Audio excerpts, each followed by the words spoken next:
So one of my favorite scenes out of a movie is, I don't know if you've seen it, from That Thing You Do. Did you ever see that movie? Was that with Tom Hanks? Tom Hanks did it. Yeah. And Yeah, there, that scene where the kids are like in the store that the kid works in with the washer dryers or whatever, and they hear the music for the first time on the radio. I'm yeah. curious what it was like to hear your music for the first time on the radio. Well, I mean, it's going back really far. So with all the pot I've smoked, I don't remember shit. But I can say that I remember being like in a van going from one radio station to the next with our like five radio stations for that day. The sixth city we visited, it was a rough schedule. Uh-huh. But I remember screaming and celebrating, hearing it, and it was like, I mean, Hold On was our first single. So you'd hear that piano come in, and I remember we were like, why does it sound so squished? Well, they do this thing for radio called compression. So they sort of squish the song. So we were like, why does it sound like that? Because we're very technical. We're very Okay. hands-on about production and stuff. So we were like, why does it sound so funny, you know? And then sometimes they'd play it slower, sometimes it was faster, depending on the playback, whatever. But it was so great, so amazing. And they would say, like, you're selling like 150,000 records a week. And we couldn't comprehend any of it. Right. It was very, we were on tour. It was like a promotional tour. It was nonstop. So we loved it. We were grateful, and we knew that people were calling the radio stations and requesting it. And we were like, it's working. Right. I've seen how proud you are of your daughter and her singing career.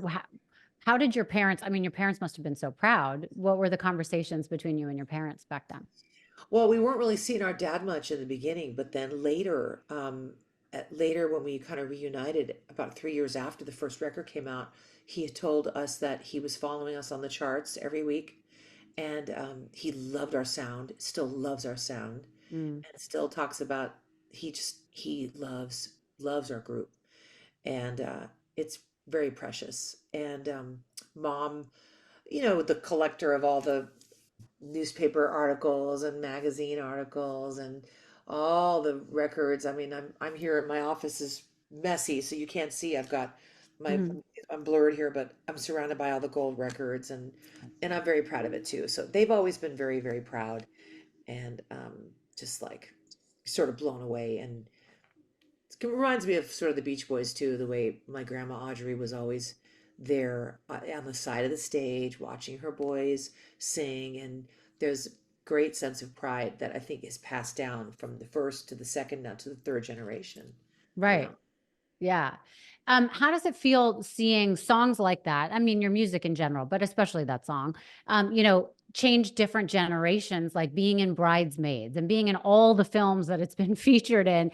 Yeah. And literally anyone from my 11-year-old daughter to someone my age who's 49, it comes on the radio. And that is one of the songs that you're like, oh, shh. And you turn Yeah. up the Right, volume right. and everyone knows every word and sings and gets really into it. I have to be honest with you. I drive my daughter to school every day. And I Yeah. don't know, maybe 2 weeks ago, we were in the car. It's like 7:45 in the morning and the song comes on and she turned up the volume and she started Cute. singing. I thought it was so cute. I'm like, I'm interviewing her in a couple weeks. She's like, no way, mom, but I think that, that really says something about the fact that there are certain artists who transcend all time, and it's just a sound.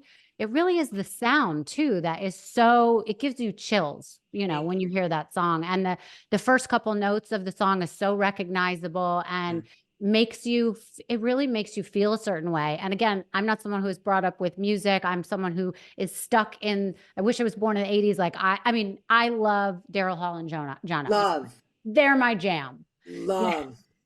I put them on all day, all night. And some people, people are like, what's wrong with you? But they are the best. And there are just certain, music can bring an emotion in someone. And I think that's really spectacular for people who are not in the business, but just know how it's touched us. And I think it's amazing. So what was it like to be asked to be in like bridesmaids and see how you're affecting the younger generations now? Well, it was very cool. We didn't know anything about about the movie, and they were like, "Well, you want to be in a Judd Apatow film?" We said, "Yeah." We had no idea what we were even going to be doing, And we showed up and they said nothing. They said, "You're going to be in a wedding scene. You're going to sing Hold On." And that's all we knew.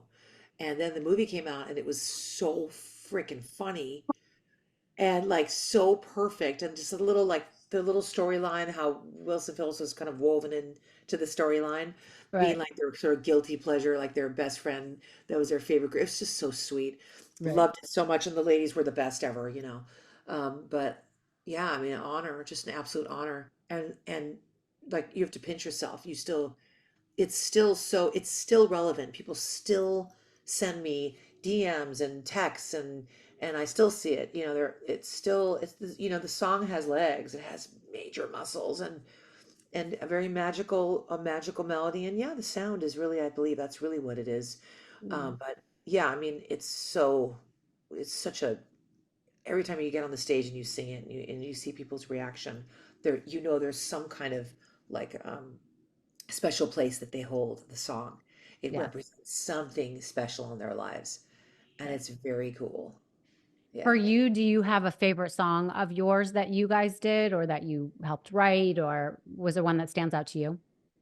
On our second album, there's a song called "You Won't See Me Cry," and Mhm. it was the first single off the second album. We did this really beautiful video with Michael Bay. This like total, they were trying to be like this Victoria's Secret, whatever. I was squished into a freaking corset. I couldn't even breathe, but it was a beautiful video, and yeah, they spent a lot of money on that video. But it's the harmonies and that particular song is my favorite one. Okay, good. I'll have to go listen to it. All right. At what point in your life did you meet your husband? I know that like now when people talk to you, you really talk about faith and your family as being two really important things. So at what point did you meet Rob? I met Rob when I was doing some touring dates with Beach Boy Al Jardine, not my dad, but Al. Mhm. And I still tour with Al. Wendy and I still go on the road with Al and his son Matthew. They're amazing. They're my family. Mm. But I met Rob backstage at a vet rock concert with like the Animals and all these 60s bands, and it was supporting the veterans.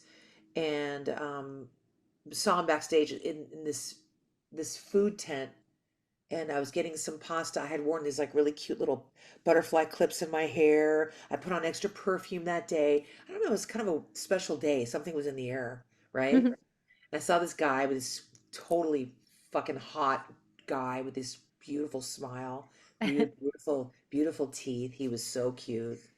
And I saw him walk across and he was being interviewed. I'm sorry, his friend was interviewing the Al Jardine, who I was doing the show with, Mhm. after the show. He's like, "Oh, this is it." And the guy said, "I'm Ken Sharp, and I'm interviewing Beach Boy Al after the show, and this is my friend Rob, and and he didn't want to come today because he had a headache, but." And so Rob said, "Yeah, I wasn't feeling good today, but I decided because I watched your talk show and I really liked watching you." And I said, "Oh, thank you. And then we went to dinner and or lunch, and he was like sitting by the window with this light hitting him, and he looked like this Spanish, like Mediterranean, dark hair. And I was telling everyone, I have a crush on that guy. I have a crush on him, but I didn't even know anything about him. And so we talked very briefly.